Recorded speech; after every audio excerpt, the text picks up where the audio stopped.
A show like none we'd ever seen before toured Australia's racetracks in the late 1980s and early 90s. The main attraction was a horse that went faster for longer than anything the turf had seen for years, perhaps ever.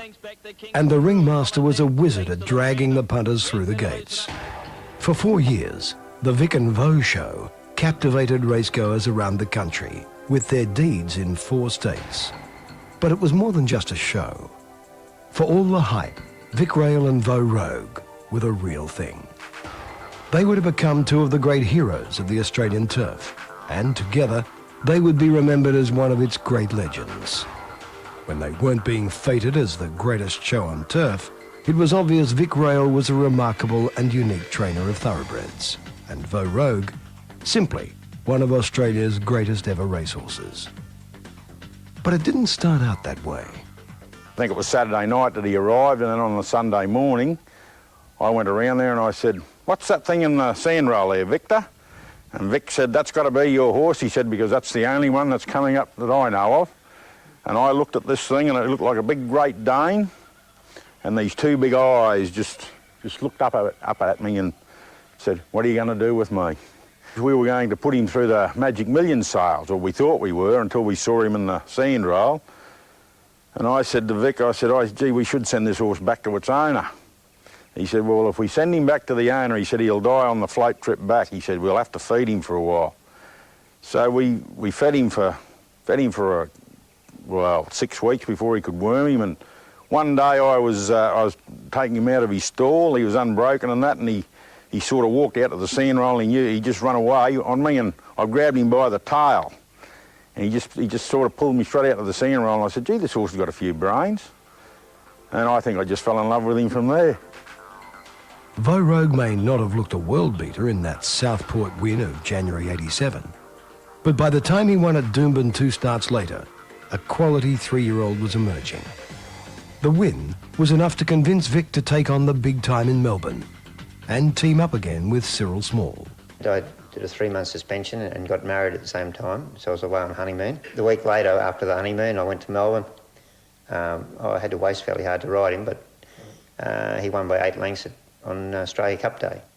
Balance for the run home. Vo Rogue with a big lead. He's more than 4 lengths in front over War Correspondent under the whip. A good gap to Mr. Impertinent, Chrysitium and Sly Habit out wider. Vo Rogue has still got 5 lengths on the opposition as they race down to the 100. He's been in front from the very jump, and the Queenslanders run them ragged. It's Vo Rogue from War Correspondent, Sly Habit and Chrysitium, and Vo Rogue greets the judge by about 8 lengths. Go for Sly Habit. It was his effort in the Creswick Stakes that pointed to the horse's real potential.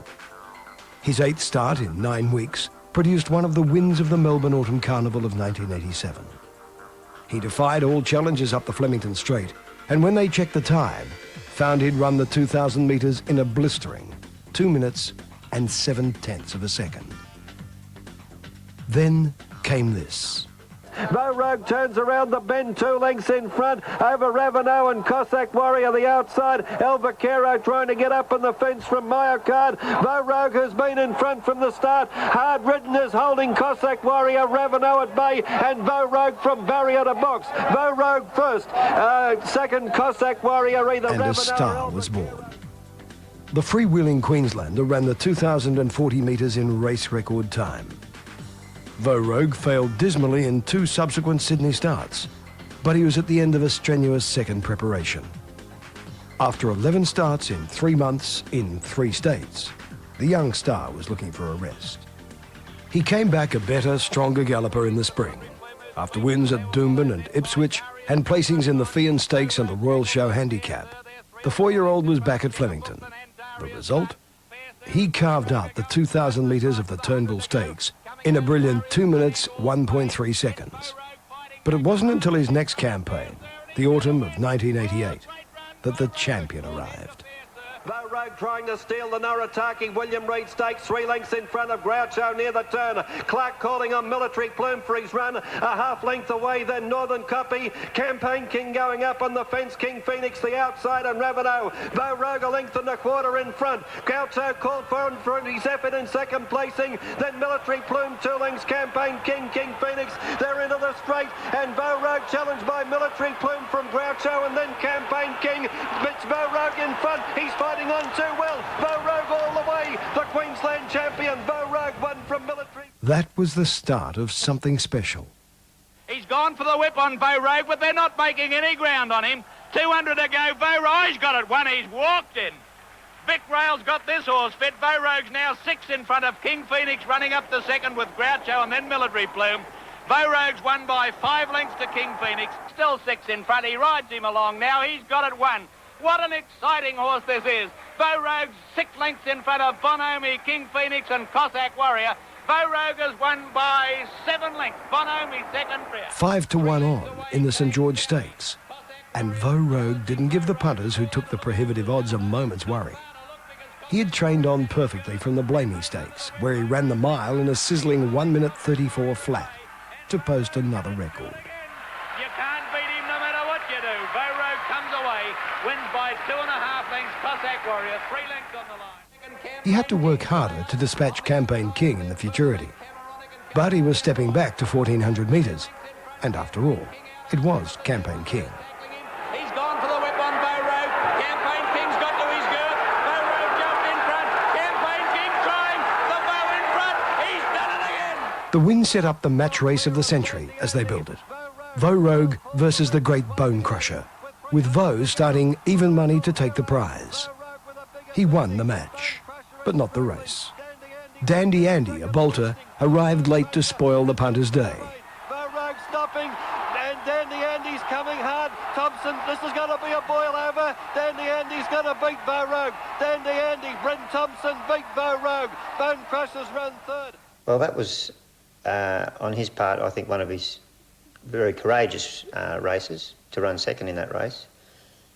He'd raced the week before in a 7-furlong race and beat Campaign King, and he came out on a slightly rain-affected track, which he despised a lot, and he wasn't quite the same horse on that day, and he still ran a very gallant second.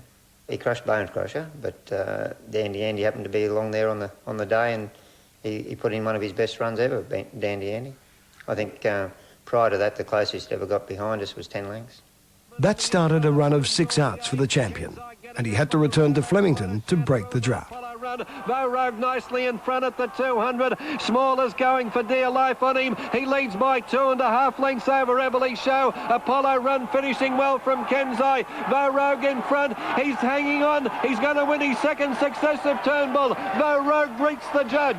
Beau Rogue by... He followed this with one of his greatest victories. Lumping 61 kilos after being switched back in distance 600 metres, the champ was forced to come from behind in a field of 16 at Caulfield to collect the prize. That race should have made him a short-priced favourite for the 88 Cox Plate. But controversy would deny the mighty galloper his best chance of winning Australia's best race.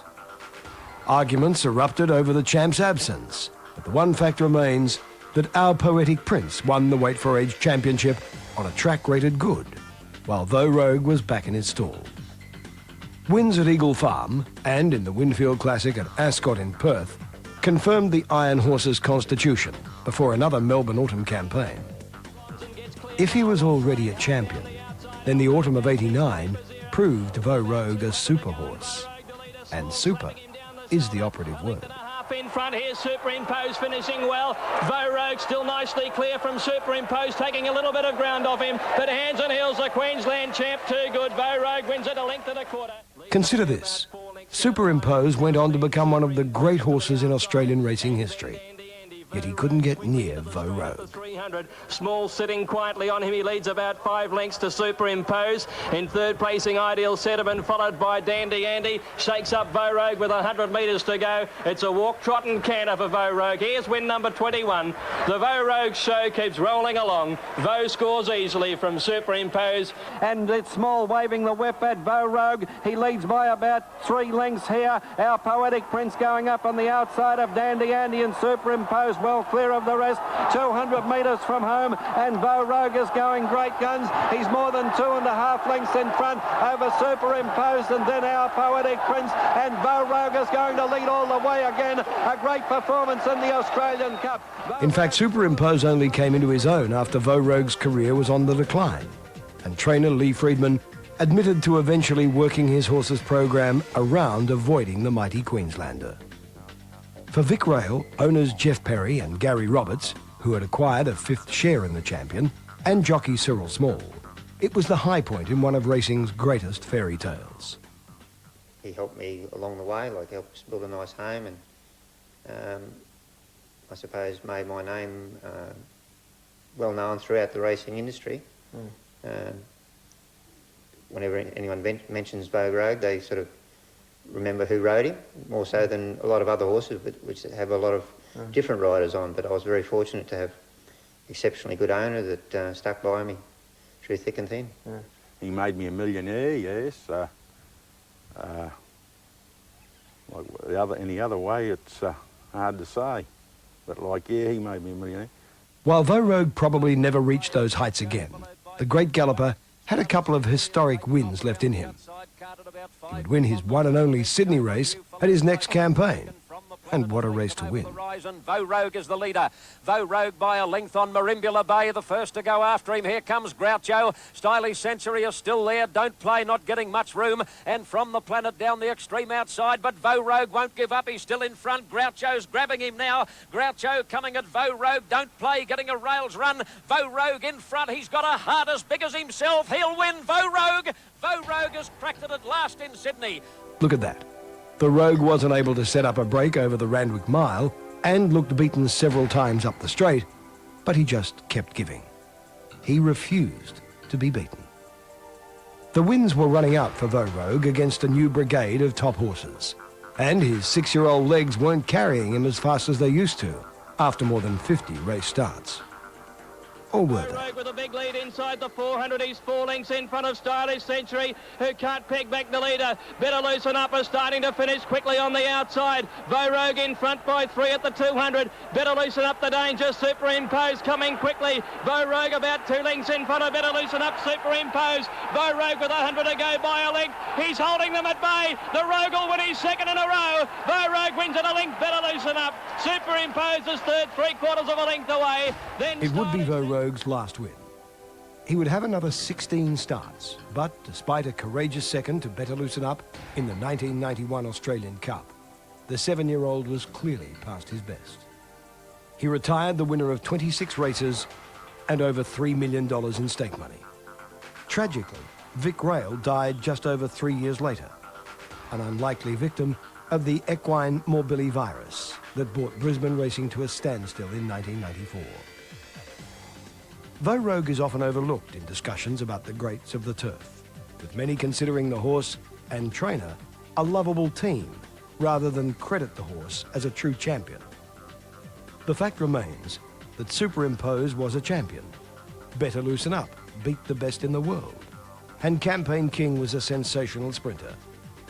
But when Vo Rogue was at his peak, they could only chase him. But that's how he used to win his races. He'd run them off their legs, and by the time he got to the furlong, the clock tower, they were tired chasing him. They used to make a run at him about the clock tower, but by the time they got past that, they were come to the end of their runs, and he was still going as good as ever, and he 9 times out of 10 held them off.